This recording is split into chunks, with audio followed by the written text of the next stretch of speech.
حسام عامل ايه؟ منورنا، لازم اديك الانترو العادية دي، الحمد عارفها؟ لله. الحمد لله. والجود. لا، بس الحمد لله. الحمد لله. طب متحمس للنهارده؟ اه طبعا. يلا انا نبتدي. بحب اقعد اتكلم معاك قوي. يا فندم ده ففي شرف كبير المطلق أوي. احنا قاعدين بنفضفض. دي حقيقة، فيلا شكرا بينا انك طبعا جيت نعمل النهارده. كده، يلا نعمل كده جدا. يلا بينا. طب قولي مين حسام اللي ما يعرفكش، هيبقى عايز يسمع منك ايه؟ حسب هو فين. فمين حسام؟ لو انت معدي على السوشيال ميديا كده وخبطت في اي حاجة ليا فجأة، فاعرف ان انا انسان هتاخد مني ملامح وتفاصيل عن مشاعر اول مرة حد يتكلم فيها دايما.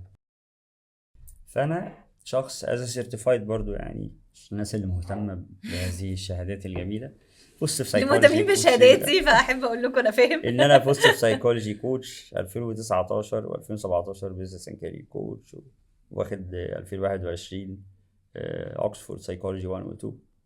بس انا كل ده باخده عشان بس الناس اللي هي انت جايب الكلام ده منين. محتاجة لكن في الشهادة، الاخر ايوه. الحمد لله انا ربنا رازقني رصيد ذكاء عاطفي عالي جدا مخليني بفهم السيكولوجيات بسرعه. بس فانا كشخص لو خبطت فيا على السوشيال ميديا اعرف ان انت هتتعرض لانسان هيوريك تفاصيل اول مره تحسها او بتحسها، بس اول مره تلاقي حد بيعبر عنها وبيشرحها كويس. في الشغل انا اكس ريل استيت وبزنس ديفلوبمنت، ف somehow ساعات اشتغل مع اكونتس كده، شركات بتتباع، شركات بتفلس، شركات عايزه تعمل ميرج، بروجكت بيزد مؤخرا.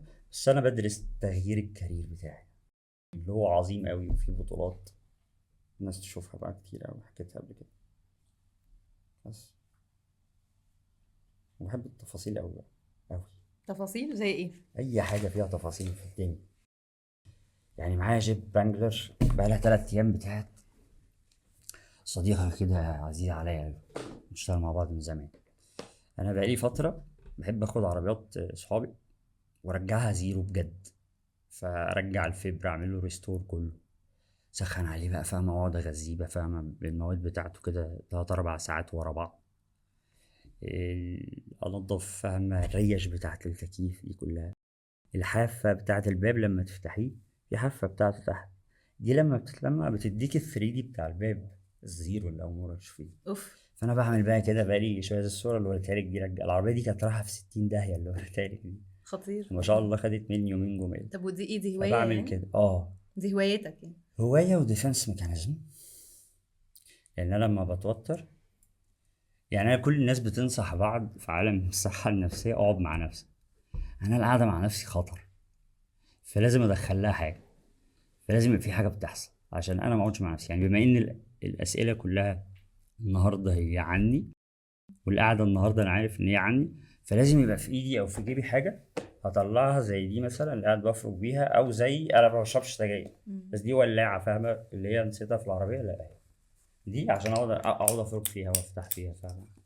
ما ينفعش اسيب نفسي لنفسي بالردود اللي هردها عليكي لما تيجي تساليني كمان شويه. طب ليه؟ انا هطلع الصوت بس ايه اللي هيحصل لو عشان سبت نفسك هتسحل بقى. لنفسك؟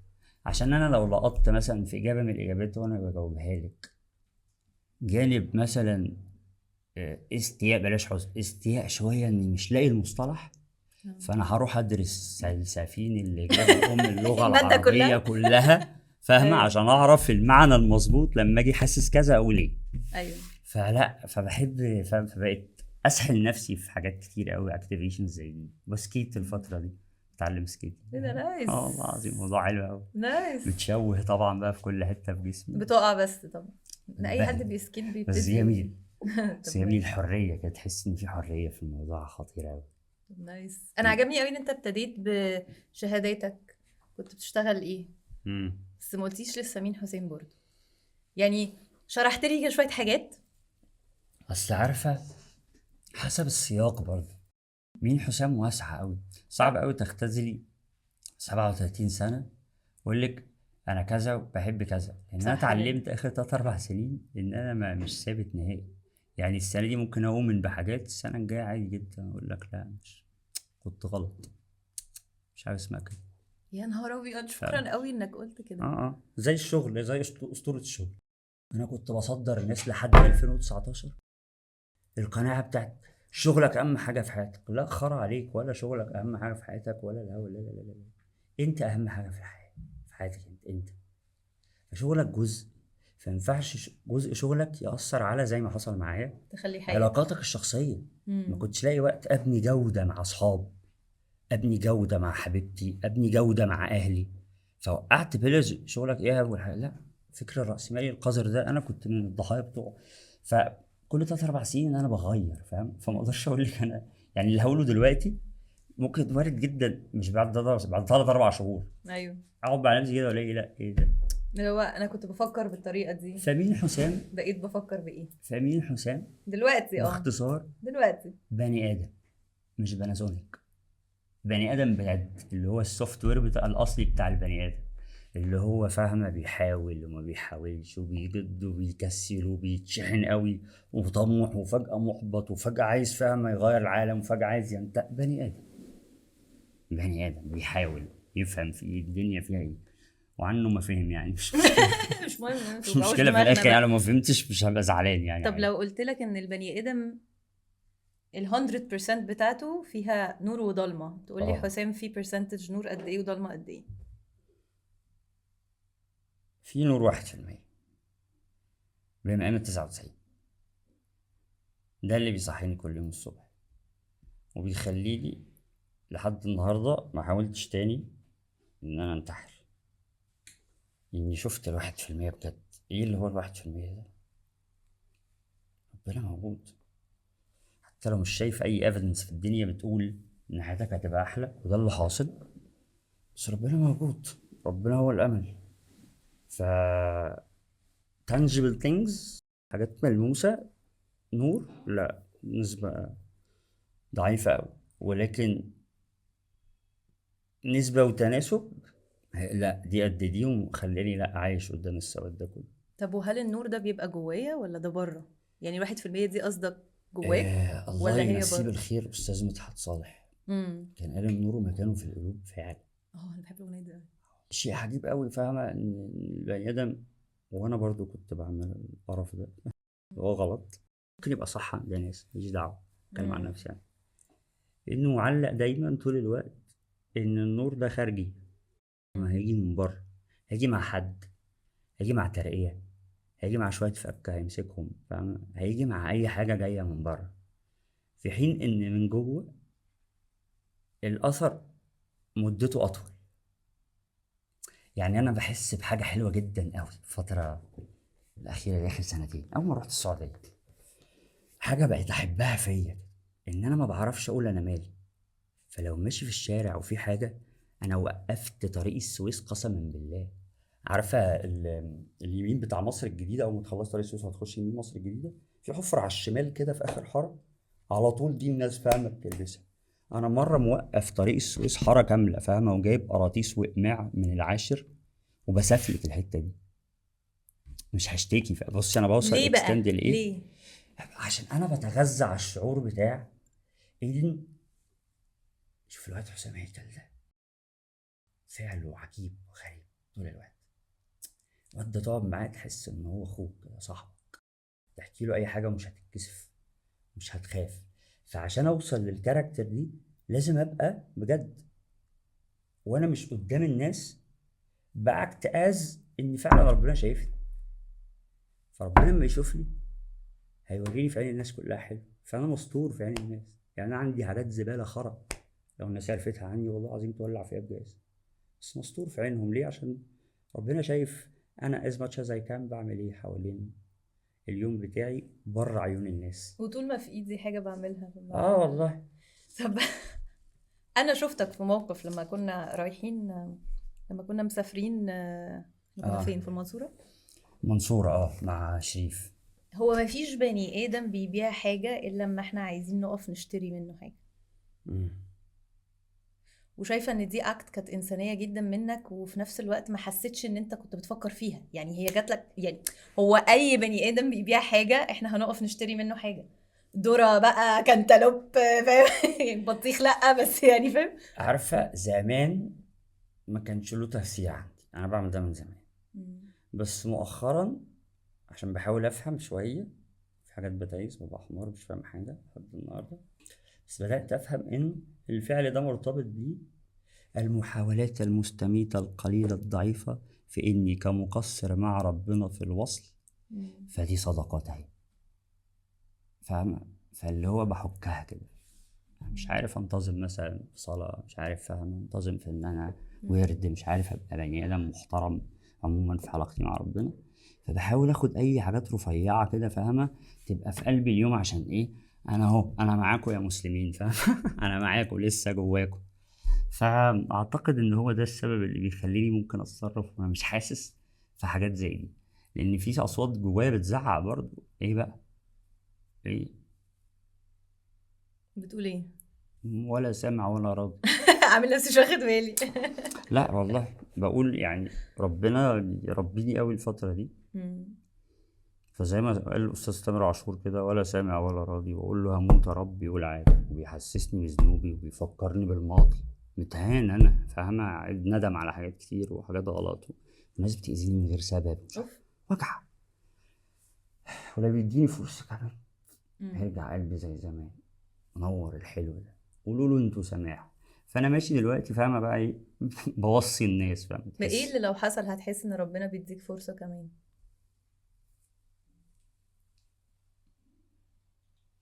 شوفي كل ما بتكبري في السن والسؤال ده بيتسألك، تبقى اجابته مركبه.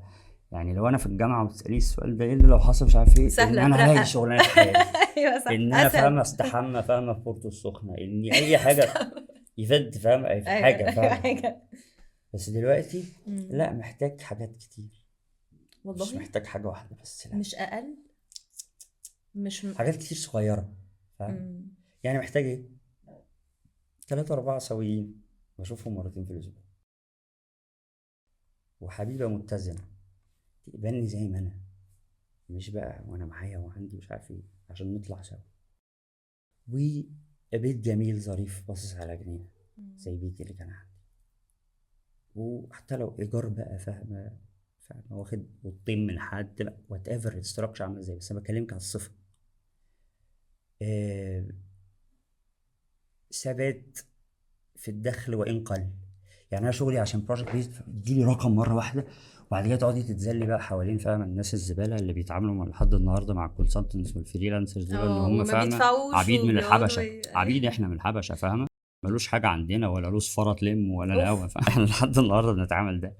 ف احلامي بسيطه صغيره، بس انا بس عايزها مع ما بعض. بقتش حاجة واحدة. وبعدين هو ربنا سبحانه وتعالى برضه الواحد لو كان متربي على الحقائق دي من هو صغير كانت نفعته قوي، بس الحمد لله ان هو في الاخر فاهم. برضه ربنا سبحانه وتعالى مش ضيق قوي يعني عشان يديني ده بس، لا انا عايز دول وعايزهم مع بعض، وافضل ادعي بيهم ان هم يجوا مع بعض، ما بعمل لهمش حاجه قوي، يعني ما بجتهدش لسكك الحاجات دي كلها. لا ما بنزلش وسط كوميونيتيز كتير مثلا عشان اشوف عيال صحاب جداد مثلا، لا ما بنفستش في ده. لا ما بحطش نفسي في اوساط ولا فاهمه في دراسه حقيقيه لعلاقه ما عشان اخد فاهمه استبلش، لاني مجهد وفاهمه. يعني انت بصي لما بتاخدي قلمين، اي مشكله بعد القلمين دي مباشره بتبقى قد القلمين مهما كانت صغيره. فلما فاهمه عشان انا قمت من غدر صاحب في شغل وفلوس ودنيا ومش عارفه ايه، فاقل حد هيقلل من حجمي ومكانتي واحنا قاعدين بنشتغل مع بعض على في حاجه بسيطه خالص، هعامله معامله اللي غدر بيا ده فاهمه في ملايين وهربان لحد النهارده. فالحساسيه بتزيد. بقول لك ده ليه؟ عشان اني ما عنديش مجهود مفيش ادي فرص طاقة. تانية. هي مره في واحد بقاله فاهم 10 ايام سايق عليا طوب الارض، والناس مستغربه ان انا ليه معاند قوي كده.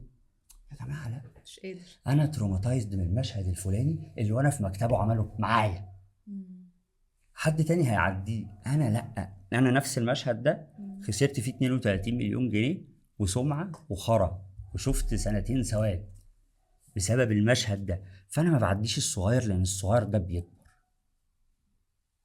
في كل حاجه بقى. في اني ما ردتش هتكتر، في اني اتاخرت في الرد، بدل ما اسيبك ساعتين 3 في الرد هسيبك بعد كده 4 5 ايام. ما مش عارفه بتاخر على طول في مواعيدي، مش عارف 5 دقايق و10 دقايق بتعدوها لي في الاول، بعد كده اتاخرت. الحاجات الصغيره دي انا دي عله حياتي، وانا از بوردر لاين انا بتاع تفاصيل. فالحاجات الصغيره انا ما بعديهاش.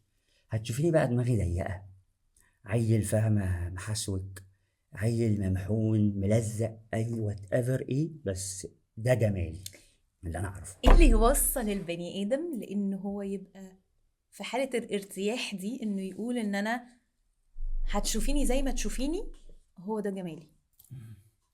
اني مكتفي يعني فاهمه، الحمد لله الحمد لله باللي انا عليه، مش صربع زي زمان، مش مهتم فاهمه قوي، ومش بهتم نوع من الفشل فاهمه، او دعوه الى الانتخه والكسل والتفخيد، لا.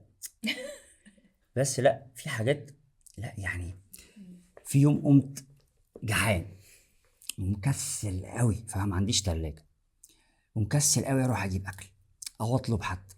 عارفه فاهمه، انت ساعات بتوصلي لمرحله في الارهاق النفسي، ده اوردر هتعمله من على جسمك مش طلبات. قادر برضو انت يعمل جسمك حاجة اصلا اصلا. شايف ده مجهود. اه. انت عايز تفضل، مع اني هفضل على الموبايل بقرا، انا مش من الناس عبيد السكرولينج بتوع السوشيال ميديا خالص فاهمه. يعني الموضوع ده مش هعمله مرتين في الاسبوع مثلا كده فاهمه، نص ساعه ونص ساعه، بس اغلب الوقت ببقى بقرا حاجات. حسيت حاجه اخش ادور على الترم بتاعها، اجيب لي الاقي كورس على المنتور دوت نت فاهمه بالعربي، حد من الكالتشر بتاعتنا بيتكلم على الزاويه دي، هتسيحل طول الوقت. فشوفي هعمل كل ده، بس اوردر ان انا اعمله في 3 4 دقايق مش ولا قادر. دقيقه، على مش هقدر. فقمت صحيت، فقمت كده رحت مولع النور، فلقيت سندوتش لانشون عامله قبلها بالليل، كنت عشيت بالباقي ده وفاضل واحد. عن فرحتي واستمتاعي بسندوتش اللانشون ده كأني لقيته في صحراء وكان بقالي 10 أيام مش لاقي آكل. والله العظيم ازاي البني ادم يوصل لده؟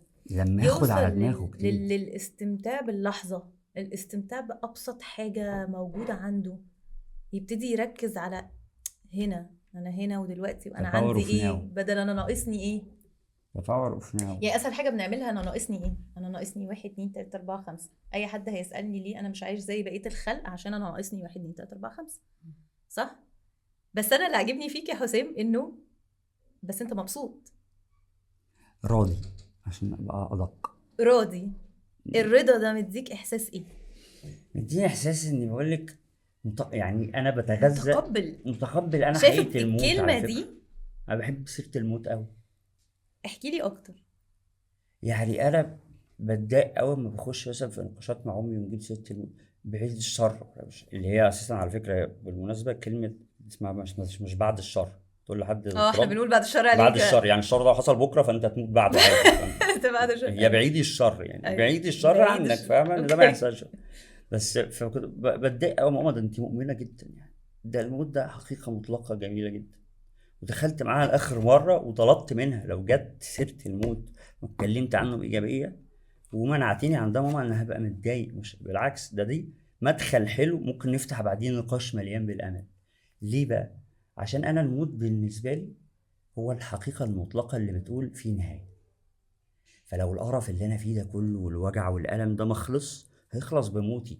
وساعتها هنا بقى فاهمة هتشفت كارير بجد بقى، هنا كل حاجة بتتغير بقى عند ربنا. انت عارف قوانينه ايه، وعارف ان في الدنيا ايه الصح وايه الغلط، وفي غلط لسه بتعمله، بس انت برضو مغذي نفسك كحسام، بتكلم عني مش قاعدة عامة. فاهمه طبعا. كحسام مغذي نفسي بقناعات ان لا، ربنا ما عندوش الورقه والقلم بتوع البشر دول، هم فاهمه قوي. هو برضو شايف حسام من جوه حسام عبد ضايع فاهمه وضال sometimes مضل كمان، بس ربنا شايف بقية الحاجات الحلوة اللي جوايا فهيعديلي. فالموت بالنسبة لي هو إلزام ليا إني أصدق إن اللي أنا فيه ده هيعدي. عدى بقى بكرة ما عداش، طب بعده صحينا نشوف ما يعديش خالص وهيفضل معايا 10 سنين، هم موت هيعدي. فكده كده فأنا بحب سيرة الموت، فالموت بيطمني. فآخرها مثلا لو لبست مثلا مع حد زي ما حصل من شهر في شغل، برضه أزمة صعبة جدا فاهم، شغالين عليها بقالنا فترة ومش عارف إيه، وبرضه تقلب من البني ادمين، وانا ابتلائي عموما في الدنيا كله جاي في بني ادمين بس. يعني انا مش الفلوس بقى، مش الممتلكات، كل الحاجات دي ما بزعلش عليها. واسرع واحد في الدنيا تشوفي عندي فاهمه حاجه وحاجه قيمه جدا وغاليه جدا، المح بس في عينك ان فعلا لو اديتها لك دلوقتي حالا دي هتبقى سكرين شوت في حياتك السنين قدام، ان في حد جميل كده وعمل كده، اول ما لقاني هبقى مبسوطه. فانا هوزع حاجات مش هتتخيليها. ايوه لا انا شفت. مثلا انا شفت. لا لا لا، فوق ما تتخيلي. مم. فاما حصل معايا من شهر الموقف ده مع الشخص، انا اتضايقت جدا. بس اول ما روحت رحت قاعد كده فاهمه، فاتح كتاب اسمه جميل قوي، اسمه انها الجنه يعين. تقعد بيرسم لك خيال الجنه، تصور الجنه بيرسمها كده فاهمه، عن طريق كلام وسرد للمشاهد اللي هتتعرض. فبتخشي فاهمه في موفي كده جميل قوي. خلاص هموت خلاص، مش مشكله.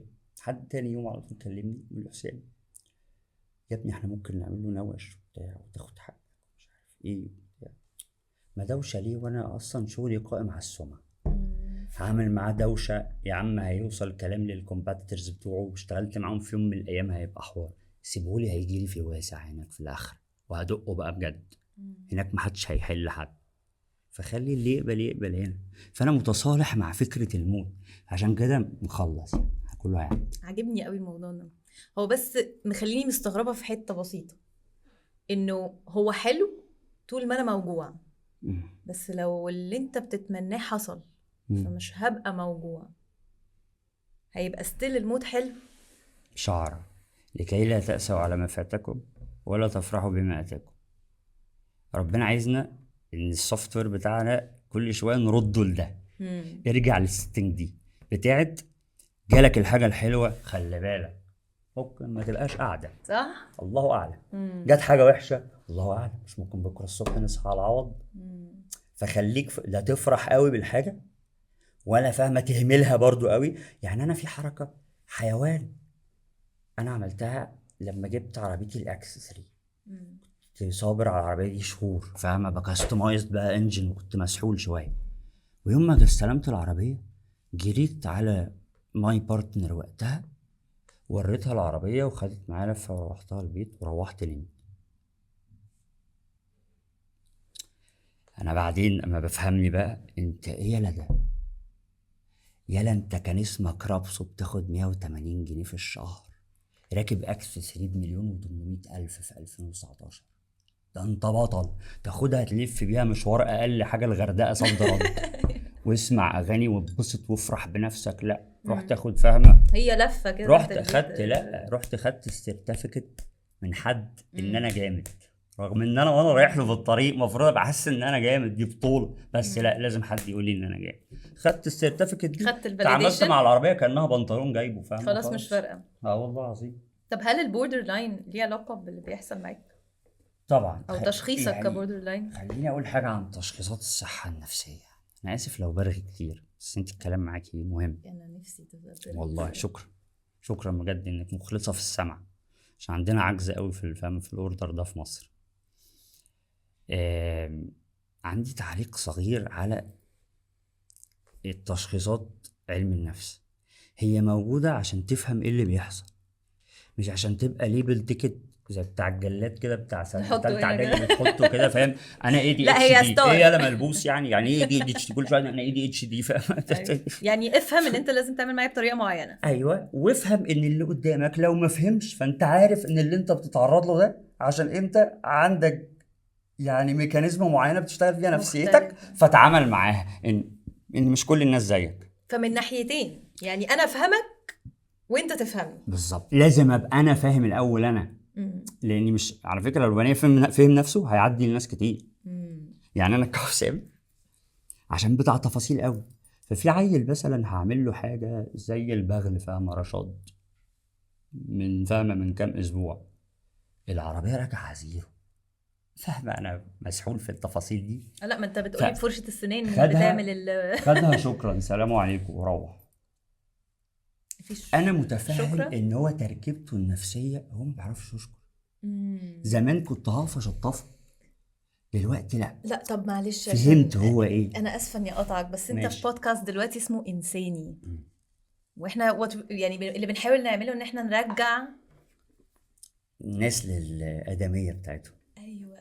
فجميل قوي ان انت متفهم انه هو ما بيعرفش يشكر، فبالتالي تمام انا هعديها. في ناس بيكسة كده، وفي ناس لكن امتى فين الخط يعني؟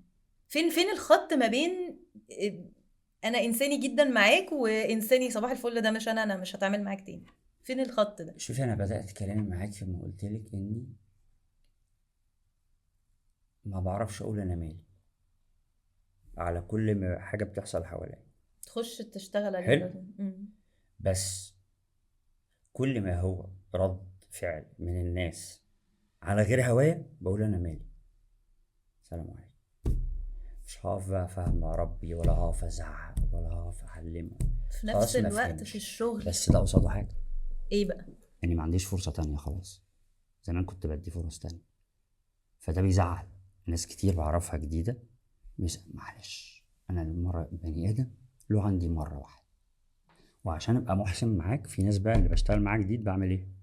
بقعد معاهم، بص يا معلم انا بحب واحد اتنين تلاته اربعه، انا قلت عشان اي حاجه هتيجي مش هيبقى معلش ما خدتش بالي، لا هيبقى انت ما اهتمتش باللي انا قلته لك، فما بديش فرص تانية.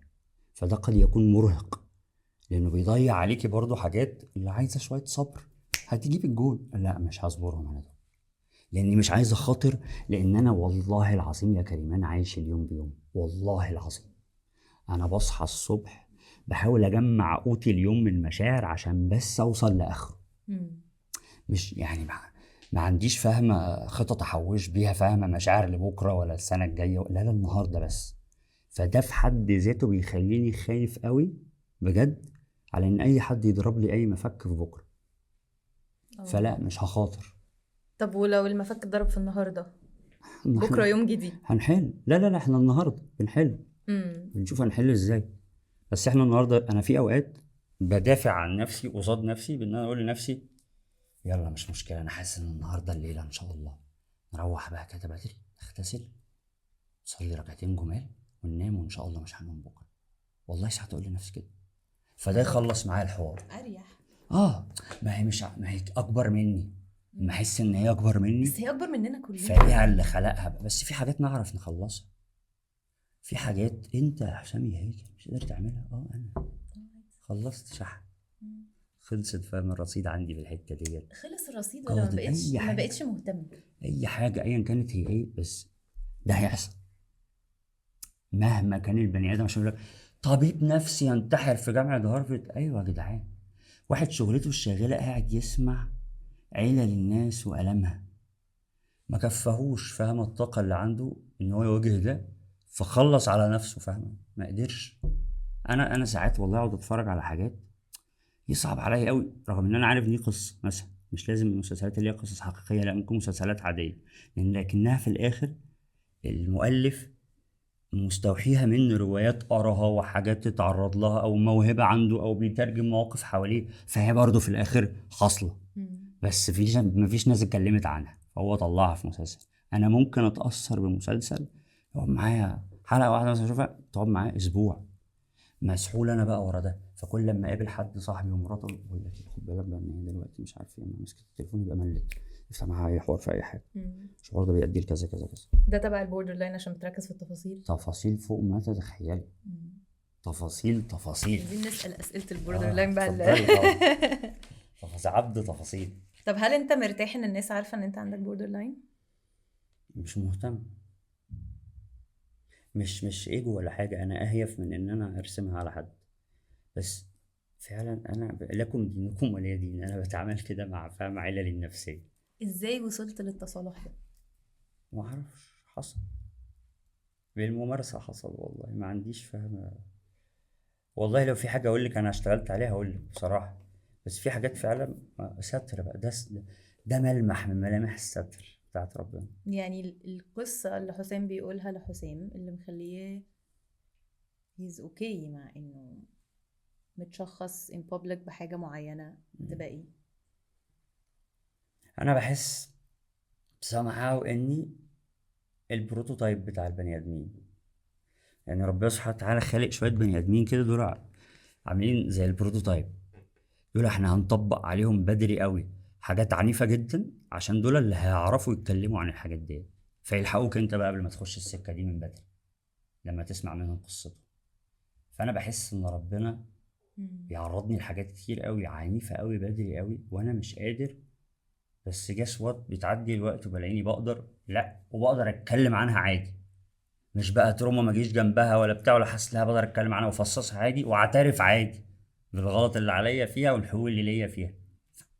عشان ايه ده في الاخر يحصل؟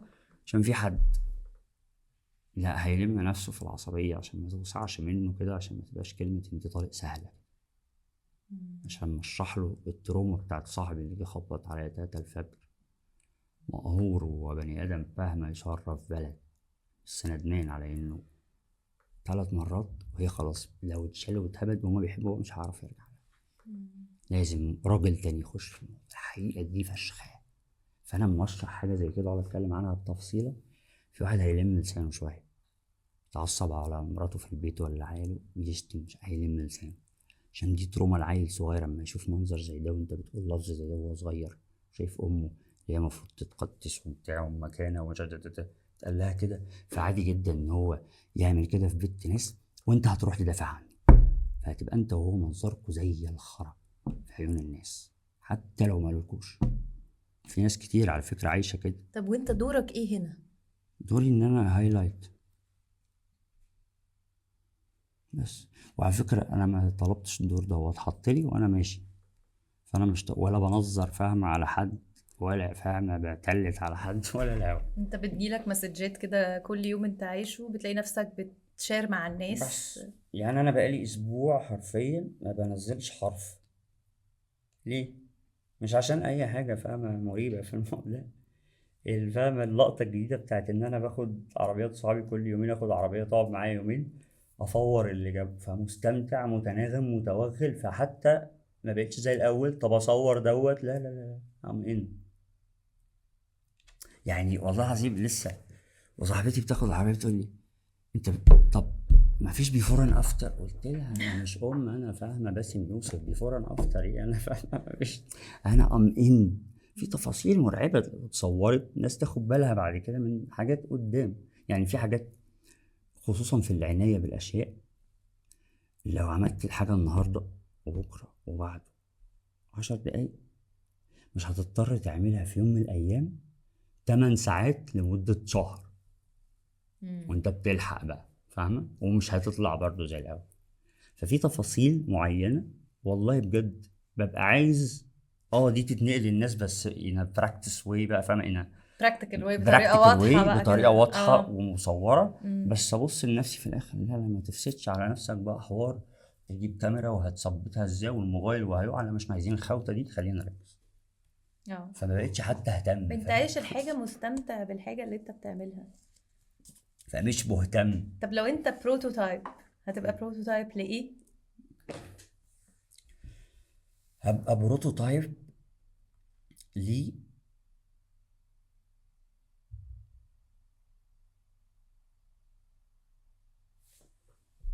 الراجل المتماسك اللي بيعرف بجد مش بس يداري الألم اللي جواه، لا وهو في عز الداركنس دي يديك شحنة أمل تنطرك نطرة قدام، وغالبا هيبقى بيروح هو بيحاول يفكر ينتحر. طب انا عطلانه شويه ماشي، عشان انا بحس ان الامل اللي انت بتديه حقيقي جدا، بس لما بيبقوا يعني انا شفت الامل اللي انت بتديه لراجل تاني عايش نفس الضلمه دي، انا شفت ده وسمعت ناس وهي بتقول ده، وشفت ناس وهي بتقابلك وبتقول لك شكرا ان انت حسستني بده بجد. في نفس الوقت انا بيبقى عندي فضول ازاي الناس تصدق الامل اللي انا بديه لو انا ساعات بحس ان انا مش عايشه او مش شايفه. عارفة ليه انت بتفكري كده؟ عشان احنا طلعنا في مجتمع رمالنا بق كده وطلع يجري، في واحد مهزأ ابن جوان ملاحدة رمى البق ده وطلع يجري، فاقد الشيء لا ما تقولش يعطيه. اسمه ارجوك. معرفش اسم ابن الوسخة ده مين، انا معرفش ده مين يعني أيوة. فاهمة، ده اكيد واحد من سلاله حزين. مسيلمه الكذاب، لا هتلاقيه من نسل مسيلمه الكذاب اللي طلع قال في دين جديد بعد النبي ده، هو هتلاقي واحد منهم اللي طلع فقد الشيء لا يعطيه. ليه؟ ايه ده؟ ما ياما شفنا ناس كتير قوي محرومه من حاجات وتلاقيه حلو مع العيال قوي وربنا ما دوقهوش. تلاقيه فاهمه ولا عمره شاف فاهمه يوم واحد فقر، بس بيحس قوي بالفقراء وبيصعبوا عليه قوي ويقف يتأثر ويعمل لهم حاجه. ياما شفنا ده فاهم، بس احنا بقى عشان الليبل ده محطوط فاحنا رافضين نصدق فكره ان يا عم كان العجل اللي نفع نفسه. لا، ما هو نفع نفسه على فكره بطريقته بحياته، وبتركيبته والتفاصيل اللي مش لازم يقولها لك كلها. صح. يعني مش لازم اقول لك كل تفاصيل انا واجهت ايه، لا كل حاجه، لا لا لا، انا جاي اقول لك الدروس المستفاده. لان تفاصيلك لو اتشقلبت انا وانت عمرنا ما هنعرف نطبقها. هل كل العيال اللي في اكاديميات كوره النهارده ينفع يبقى محمد صلاح؟ مستحيل. في معادله كده بتاعت محمد صلاح بس. هل هيبقى في تاني محمد صلاح؟ اكيد. هيبقى امتى؟ ما نعرفش. هل في اجزام ان كل في اكاديميات بقى اليوفنتوس وايسي ميلان اللي فاتحه بقى في نيو جيزه وفاتحه مش عارف فين، دول هيبقى العيال دي فاهمه اللي بتدفع لها فاهمه مصاريف في الشهر اكتر من مرتب محمد صلاح نفسه عشان يبقى محمد صلاح؟ والله العظيم بتجنن انا من الارقام اللي العيال ارقام بتدفع رهيبه، لي. الارقام والله رهيبه. مرعبه. ربنا يعين يا رب كل اللي عنده عيال، ده مسؤوليه صعبه جدا بجد ومجهده. فبطوله اي ام او اي اب بيعولوا عيالهم دي بطوله. عارفه بطوله انا كحسام وانا ادعي ان تاريخي مليان بالقصص اني واد ذكر ومسؤول، انا بخاف منها لحد النهارده. هي ايه مخيفة ده؟ أوي. ايه الرعب ده؟ هي انت لازم تلبسها، ما ينفعش تفكر فيها إيه ما ينفعش تفكر فيها بشكل واعي ايوه كده. انا هسرح مع تفصيله بسيطه بس. ان ابني جاي يقول ماما انا نفسي تجيبي لي كذا. انا كحسام انا هتعامل ازاي مع الشعور ده بتاع ان ابني عايز الحاجه دي، والحاجه دي على الورقه والقلم ينفع اجيبها له فعلا، ودي مش هتدلعه، ودي مش عشان برضه ما نروحش في التفاصيل اياها دي بتاعت لا مش اي حاجه يقول لك ابنك هاتها له. ايه الخرا ده؟ ليه لازم اعذبه يعني؟ مش عارفة والله، ما مش تجيب له يا عارفة. عم ويعيش في خيرك، بس فهمه معنى الحاجه عشان ما يبقاش عيل سهل يستمتع بالحاجه.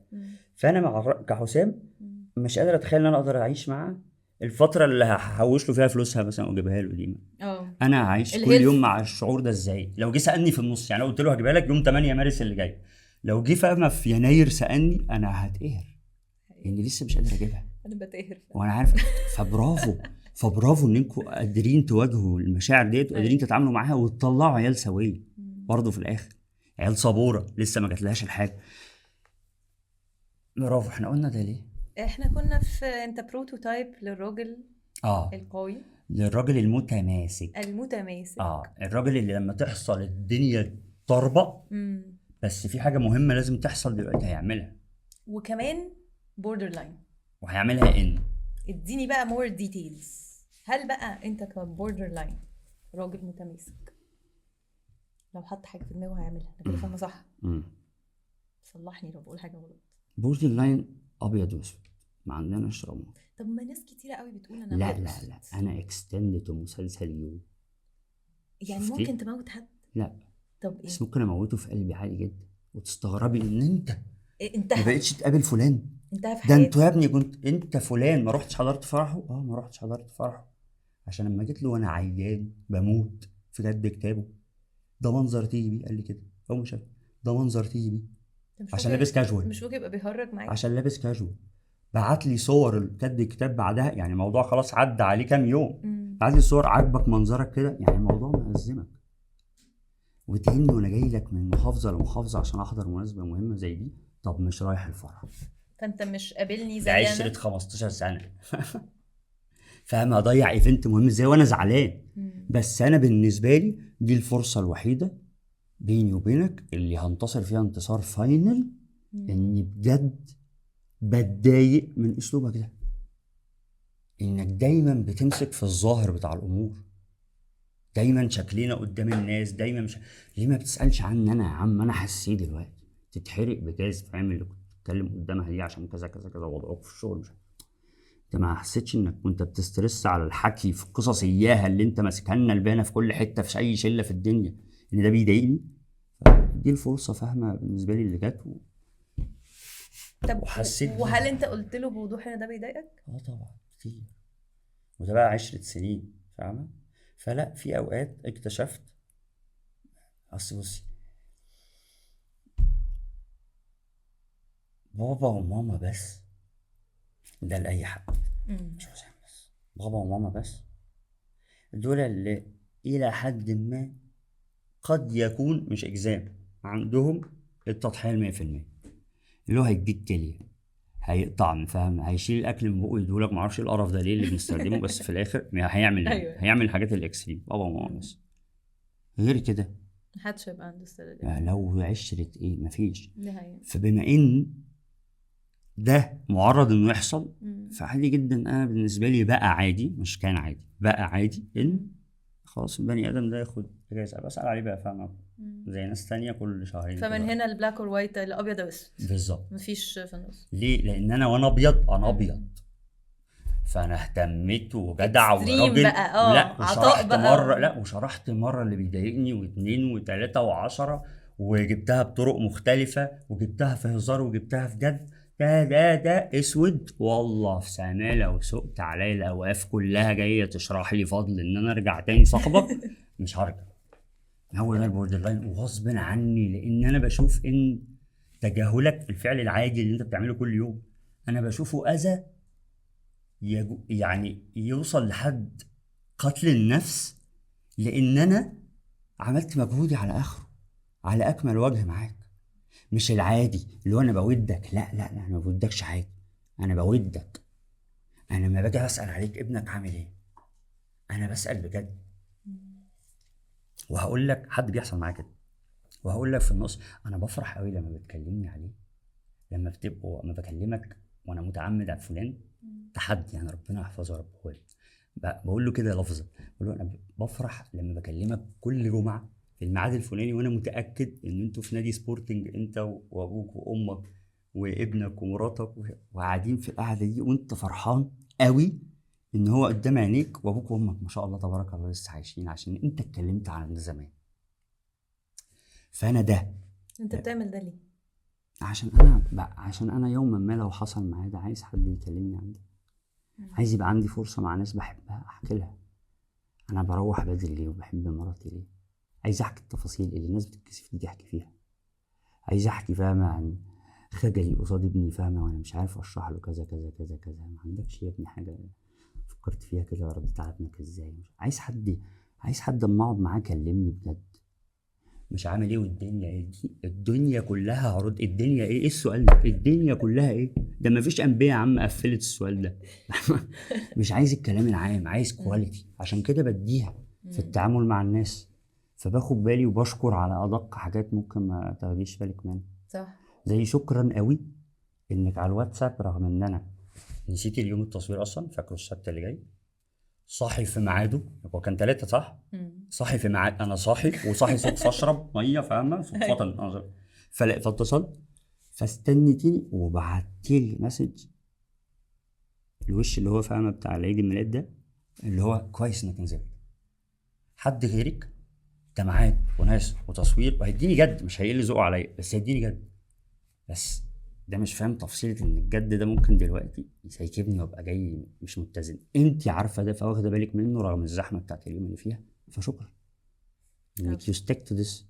انا باخد بالي من ده. انا شكرا ان انت خدت بالك من حاجه زي دي، بس انا بحب ده قوي، وعشان كده احنا كنا مصممين انك تبقى معانا في انساني، لان انت قدرت تشوف شويه حاجات صغننه كده انسانيه بتعملها في حياتك. يعني اقول لك على حاجه، ما تقعدش بقى عد النعم لا، يعني في نعم كده فاهمه، مش التانجبل ولا الصحه ولا الستر اللي هم طبعا اهم حاجتين في الحياه. الواحد لما كبر اكتشف ده، الصحه فعلا والستر. دي حقيقة. والصحه دي داخل فيها النفسي والجسدي الاتنين مع بعض. ولكن في نعم مثلا زي يا عم احمد ربنا انك حسيس مع الويترز مثلا، انك مؤدب فاهمه مع الشحاتين اللي انت مش عاجبك ان هم في كل حته في الشارع، بس لما بتيجي تنتقد بشكل مختلف. اما بتيجي فاهمه بتعاتب بشكل انضج مثلا. احمد ربنا انك صبور.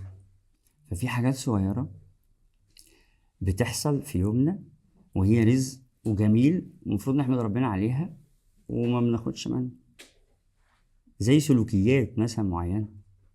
فانا بفرح قوي فاهمه ان انا باخد بالي قوي قوي قوي قوي قوي اما ببقى في الجراج وفاهمه وزانق عربيه في الكورنر كده، فاهمه بخلص عليها وهغسلها ومش عارف ايه، وما اقدرش اخش مخزني قبل ما اشد الميه اللي على الارض دي كلها مثلا فوقي بتاع 30 متر كبار.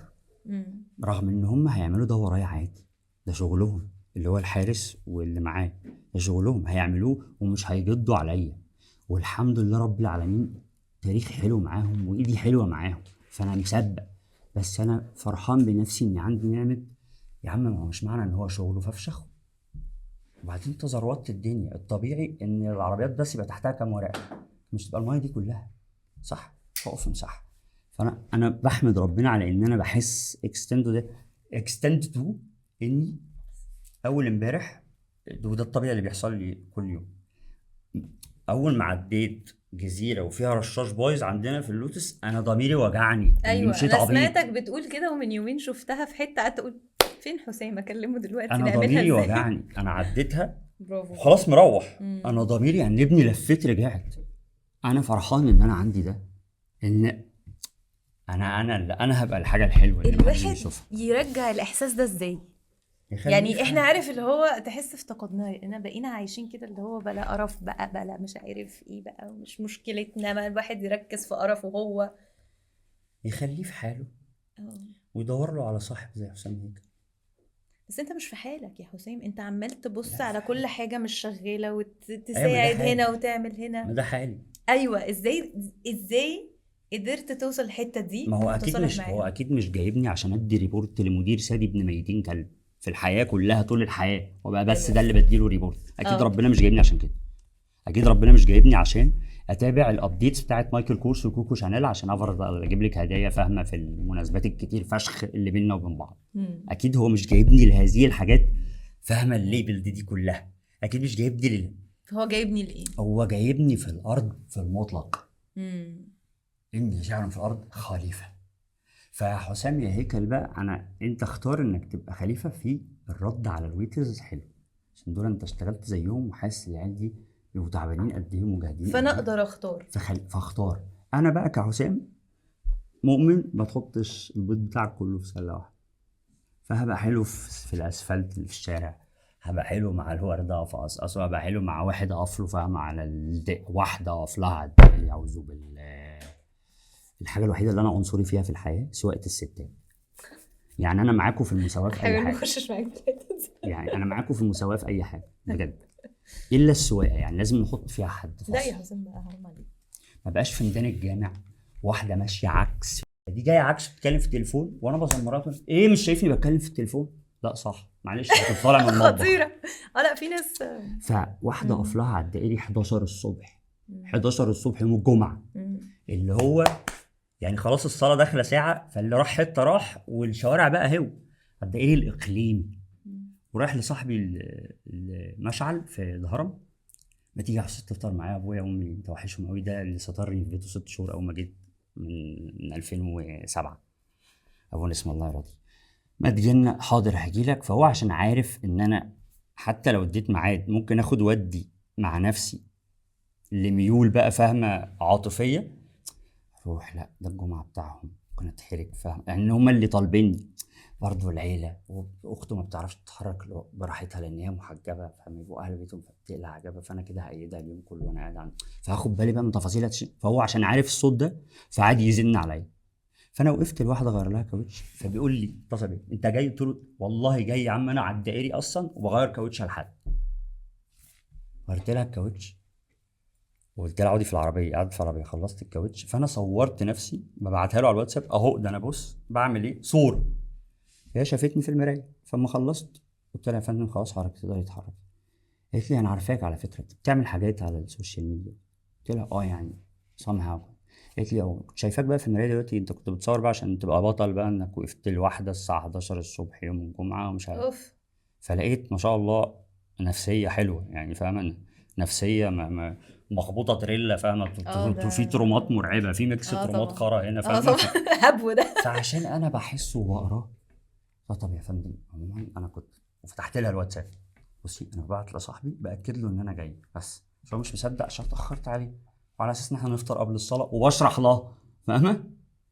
عموما تمام، وبلف كده، ده جميل خد هنا انا مش بكلمك، هتلطشه الموبايل، لا. وقع شاشته اتكسر. اوف. فانا وطيت جبته. انا بقى بصي كحسام بتاع تفاصيل، انا في ال3 ثواني اللي بطلع اجيب فيهم الموبايل انا بشوف فيهم كونتنت نتفليكس كله، فاهمه السنين يعني، ممكن اتخيل 10 ساعات في 3 ثواني. فانا متخيل في ال10 ساعات في ال3 ثواني دول ان انا هدفن فين، ببص حواليا هدفن فين بقى، اخلص على طول وصحراء ومفيش كاميرات تراكنج على الدائري الاقليمي ده لسه جديد، وهخفي اللي جابوكي ومحدش هيضرب بيا.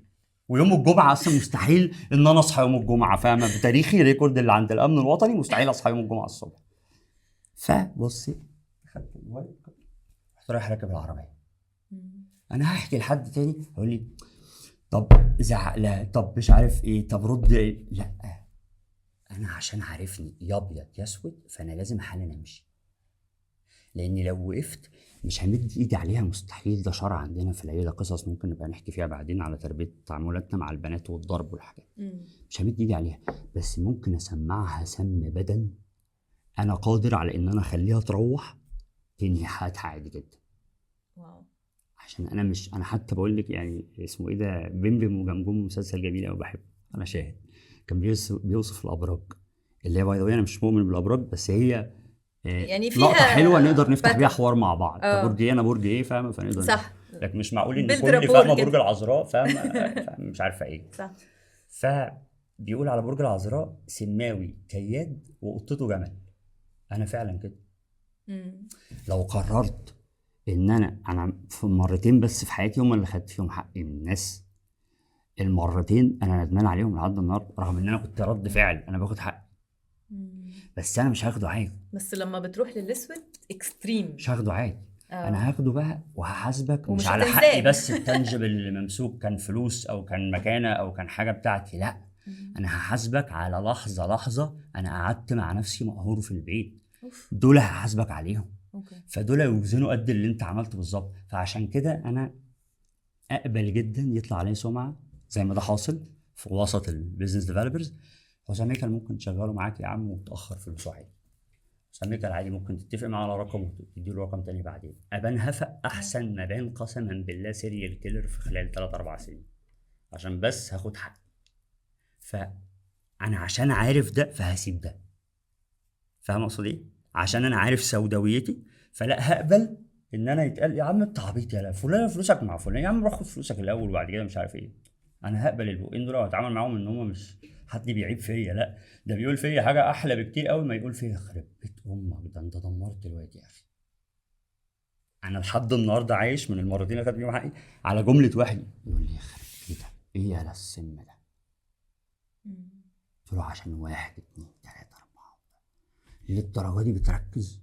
قلت له اه، انا ما اقعدش انا قدام ابويا ملتزم بميعاد معين نطلع فيه من ازمه معينه ويقعدني مكسور، رغم ان تاني يوم ربنا فرج وخلصت القصه والرقم عرفت ادبره، بس هو مأخر عليا وذللني مكالماته بيعاملني بطبقيه. عارفه لما اخلص حاجتي منك وانا بقى عايز بقى فاهم المقابل بتاعي، هتبتدي تكلميني بقى حاجتك خلصت خلاص، فتبتدي تكلميني بتون صوت يا عم ماشي هبدبر لك الدنيا، هرجع للحسابات واقول لك، غير في التون ناس الصوت كده. الاولانيه الممحونه بتاعت الشقط دي، بتاعت احنا مع بعض وشركه وهنعمل ونسوي، عارفاها فاهم الحاجات الفايبس بتاعت الستارت ابس دي، فاهمه دي. انا لما ده هي الناس دي اسمها ايه؟ الناس دي اسمهم المنافقين. ده نوع من انواع المنافقين اللي يبدي فاهمه ويظهر ما لا يبطي، يعني عنده حاجه بتطلع مش لو هي انت حقيقة. حبيبي وكفاءة لحد ما اخد اللي انا عايزه فهو وبعد ده كده. انا بقى بحاول احمي نفسي ان انا اتعرض للناس دي. ليه؟ عشان انا ذنوبهم في الحياه، يعني لو صدفت زي ما حصل في المرتين انا ذنوبك ببقيه حياتي. ف يعني قصه من القصص دي حاصله من 2013 لحد النهارده الشخص ده بيعاني من اللي انا عملته فيه. ليه إيه؟ طب وضميرك صحي ليه؟ يعني ليه مش مكمل سواد؟ مش هما لا يستاهلوا؟ لا لا مش ضميري صحي، عشان انا وانا بعمل الحاجه انا عارف قيمتها، فاهمه؟ فانا عارف ان انا مثلا ان انا ما ردتش عليك في التليفون اسمها ما ردتش عليك كنت مشغول، لا انا ما ردتش عليك وانت بتكلميني بعشم دلوقتي، وجنبك فلان انت قلت لي لما يبقى جنبك هتكلميني، فمنظرك قدامه ايه دلوقتي؟ 1 2 ما ردتش عليك انت في حيره بقى، انا ما ردتش، طب عشان هو متجاهل ولا عشان هو مش فانا شككتك في قيمتك عندي، ادي 2. فانا مش هسيبك تحسي فاهمه؟ بده. فهمت انا فين؟ امم فهمتي ما التفاصيل؟ هي دي الحته الحلوه، الحته الدارك اللي هي حته انا هاذيك زي ما اذيتني. لا، اكشلي انا بنهفق. اكتر. انا مختار ان انا بنهفق احسن. مم. انا هفق وحقي بيضيع في الدنيا عادي، عشان انا لو خدته، عشان لما حصل. عشان أنا لو خدته بجد هتكره حياتك. انا ما بعرفش مثلا، يعني لما اجي معبر لك تقول يا حسام انت اتضايقت ليه ومشيت، انا هشرح بالتفصيل. اتضايقت يا جماعه عشان حسيت ان انتوا كلكم اللي قاعدين دول مراتاتكم سهله ورخيصه قوي، لانكم قاعدين تتكلموا بمنتهى الوقاحه عن جوازاتكم، والجواز ده قرف وبتاع وشقط لك يا ابني، وانت ما تيجي معايا بيروت الويك اند ومش عارفه ايه والحاجات دي وبتاع. انا بالنسبه لي الراجل عك زي ما تعك في الدنيا، بس اول لما يبقى معاك واحده انت خليك في الطبق بتاعك، ولو صادفك حد يسالك على الطبق ده حتى لو الطبق خرا اتكلم عليه حلو. مم. ف... فانا فلما تقعد في قعده فانا زي لما دي اتسالت قلت له لا، حسيت ان انتوا كلكم مراتاتكم رخيصه قوي وبجد قويه قوي برضه. ايوه، ما ان انت تقعد تقول اول ما هي تتصل يا لهوي على النكد. خلاص انا فهمت ان دي واحده انت اول ما بتخش البيت بتتبعك شاب دين وشخير وبتهين كرامه اللي جابوك وبتاع، دي واحده قبيحه زباله. ادام انت واصل لمرحله انك اول ما تشوف رقمها تقول دي النكد، فاهمه؟ او اللي الحكومه او مش، انا الحاجات دي بتخليني احس ان لا ده يعني في وحل. مع ان هي فلو ممكن ما هو تبقاش كذاب، كده. فلو هو كذاب وانا عارف انه كذاب، لان في بعضهم يعمل ده عشان العين، فاهم؟ مش عايز يبين حاجه، وفي بعضهم عشان يفضل موارب فرص جميله حواليه، فاهم؟ هيقدر، فاهم؟ يجيب سوبر هاتريك كمان. الرجاله بتتلت دلوقتي ما شاء الله، الله اكبر. ما اعرفش بيجيبوا فلوس، ما اعرفش بيجيبوا فلوس منين للكلام ده انا واحده مش عارف اخلص، والله العظيم حاجه عجيبه. المهم يعني، يا اما هيبقى عشان الحسد، يا اما هيبقى عشان واخد راحته في الدنيا، يا اما عشان اللي حواليه بيعملوا كده فانا لازم اعمل زيهم، يعني عشان ما اتكلمش انا حلو على مراتي في وسط اصحابي بيقولوا عليا عيل طري، عيل هفا. ايه الحكومه كلمتك ومروح؟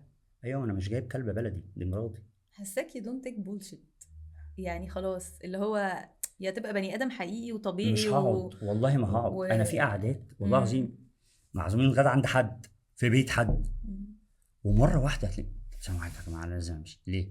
انا مش مبسوط. مش بقى معلش عندي حاجه خالي توفى، لا مش مبسوط يا جماعه وانتم مش عايزين تغيروا التوبيك بصراحه، وانا ده بيسيكبني قوي وانا تروماتايز من بعض الحاجات فيه، ومش هعرف ابقى قاعد بسمع بس لان ده بيأذيني جدا، فام سوري انا همشي. لما جبنا سيره البوردر لاين قلت لي احلى حاجه انك ابقى فاهم نفسي عشان اعرف انا احط هقبل نفسي بايه مش فين، هقبل ايه. مش هعرف احط نفسي فين. فمعرفتك لنفسك لو انت بروتوتايب للبوردر لاين وعايز بجد تبعت مسج ترو انساني للناس اللي بتتعامل مع البوردر لاين والبوردر لاين نفسه مع نفسه، هتقول له ايه؟ عايز اقول الاول خلي يعني هرد لك على البوردر لاين، انا عايز اقول له ايه ده في الاخر. اوكي. عشان ده عشان ده هكلمني انا، لما انا برد لك ده هكلمني انا ده. بس الناس اللي بتتعامل مع البوردر لاين اولا انصحه يتاكد اذا كان فعلا مشخص بوردر لاين ولا لا، عشان دي مش سهله كده، فاهمه؟ لان هي اتس كومباينيشن.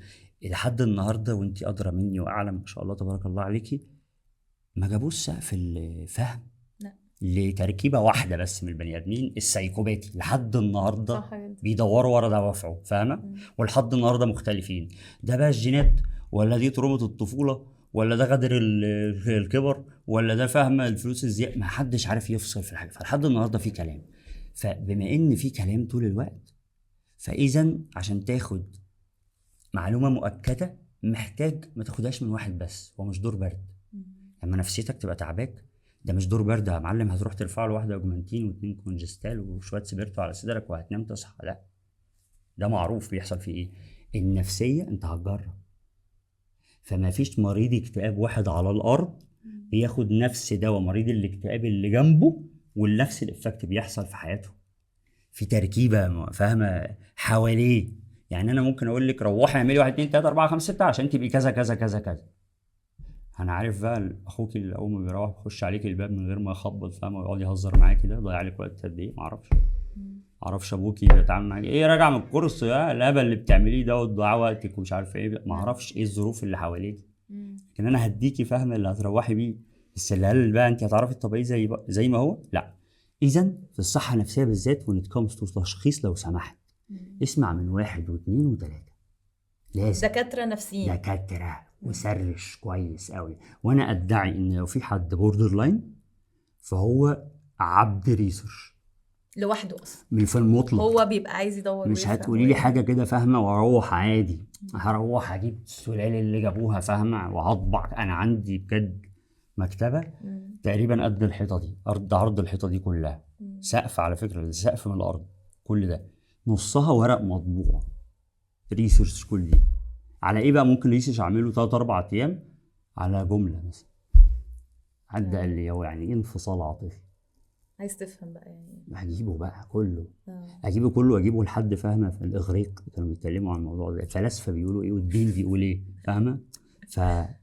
فلو انت فده بجد اوبسيشن في يعني، حياتك حد ببقى باخد الحاجه بقى اوبسس عليها. اوبسس في كل حاجه. الله ينور عليكي، يسلم لسانك. البوردر لاين هو اوبسست بذا باور اوف ناو.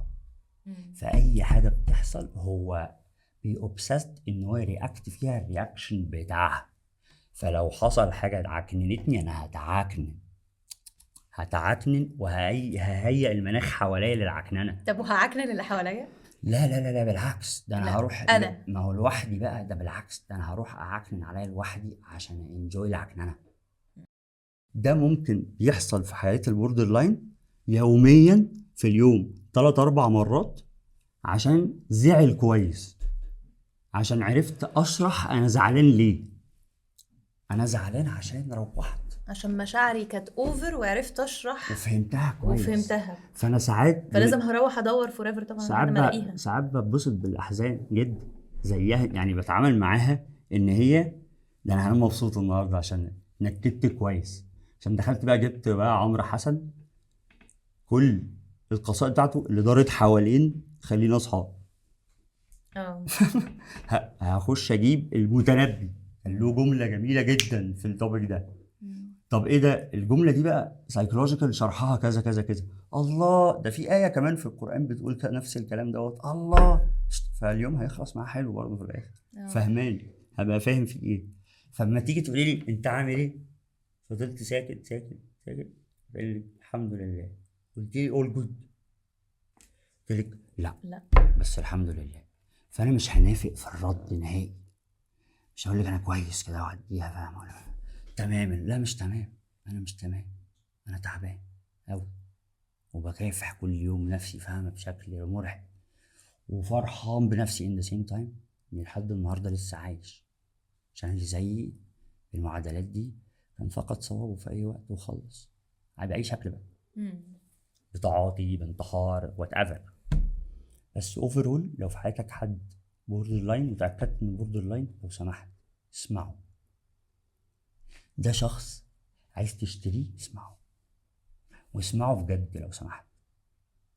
ولو بتحبه قوي اسمعه مرة واثنين وثلاثة بيحكي نفس القصة. لان هنا هو لما بيحكيها لك تاني هو عارف ان هو حكاها لك اولاني، بس هو قاعد بيتغذى على شعور ان في حد قابله بنفس عبله اللي لسه جواه، فهتكبر في عينه قوي. ده صعب شوية، بس اللي تقدر يعني تاخد وتحس ان في باك اند فورث مع البوردر لاين اول باول، اشركه في مشاعرك وكلمه. ده بالذات كلمه عن مشاعرك، ده بالذات احكي له الحاجة قوي بتفاصيلها، وما تخافش ان هو هيقول ايه العيل الطري ده، او ايه البت المايعة دي، او ايه مش عارف الواد الممحون ده. هيفهم، بوردر لاين بيفهموا مشاعر البني ادمين قوي. فهفهم ضعف الرغبة بتاعت واحد انتكس عادي، هفهم ضعف الرغبة بتاع واحد يحب مراته جدا بس عنيدة، بس واحدة كلمته حلو في الشغل فاستجاب، فحس ان هو ليه ما عنديش كده في البيت، فصرخ بينه وبين نفسه. فما جه لمراته وعرفت ان هو كان بيكلم دي فده خاين. هنا من الطبق العام من بره ده خاين. لا ده ضعف. زي ما انت كل يوم بتضعف قدام السيجاره اللي مش قادر تسيبها كل يوم، زي ما انت بتضعف قدام الساعات. على كده البوردر لاين ده صديق لذيذ جدا، لانه ومسلي هيبقى جدا، اكتر صديق يحس بيك اصلا، ومسلي فشخ. هتلاقي توبكس نتكلم فيها، واكتر صديق هيحس بيك، وهسمعك بقى في اي توبكس فاهمه. يعني ودايما هيبقى عندنا حوارات ممتعه بيننا وبين بعض. يعني انا ادعي بجد ان اينما كان الحوار بنقوله فين، على تليفون ولا بتاع، ولا مش بحب التليفون قوي، بحب دايما ابقى شايف فيس تو وش فيس. البني ادم، مم. او إيه امتى كان ده بيحصل، وقد ايه الموضوع ده هايف او جد، انت هتتمتع معايا في النقاش. اه. هنهيف هيافه، هنجد، هنتكلم في ملمح ديني هتحس انك بتكلم عمر بن الخطاب، مع ان انا بعدها ب10 دقايق ممكن ابقى ابن كوام ملح، ده بعمل حاجه فاهمه متطرفه، فاهمه، ايوه. بس بعملها. زي ما كل حد حاجه بتضيع حقها قوي. في حد شافني في ماكدونالدز، حنيت للبطاطس في مقاطعه وكل حاجه، الفرايز حنيت، رهيبه. فدخلت فاهمه في اركان، اه. فدخلت، فواحد واقف في كيو ورايا ب3 جاب لي، ايه حسام ليه كده؟ انت بتعمل ايه هنا يا عم؟ انا سامع الصوت اللي ورا ده بتاع، انت بتعمل ايه هنا يا عم؟ مش مقاطعه وانت قدوه والخرا بقى اللي بيقعدوا يسفوا لي ده. قلت له نفس اللي انت جاي تعمله، هاكل واشخ عادي، انت هنا بتعمل ايه؟ ف... اه. فانا واصل للمرحله بتاعت مش تجاهل ان الناس هتشوفني ازاي ولا بتاع، تصالح مع لا الذات. انا بعمل، انا بني ادم، اه. عادي. مستكتب بعض المبادئ، بس ساعات بتهرب مني عادي، بغلط عادي ساعات ما بقدرش التزم بالحاجه عادي كده، فبقبل اني عادي مش قادر التزم، فبقبل اني بني ادم. وبتخافش من نقد الناس، وما تخافش الناس تقول عليا بطلت اقرا اصلا.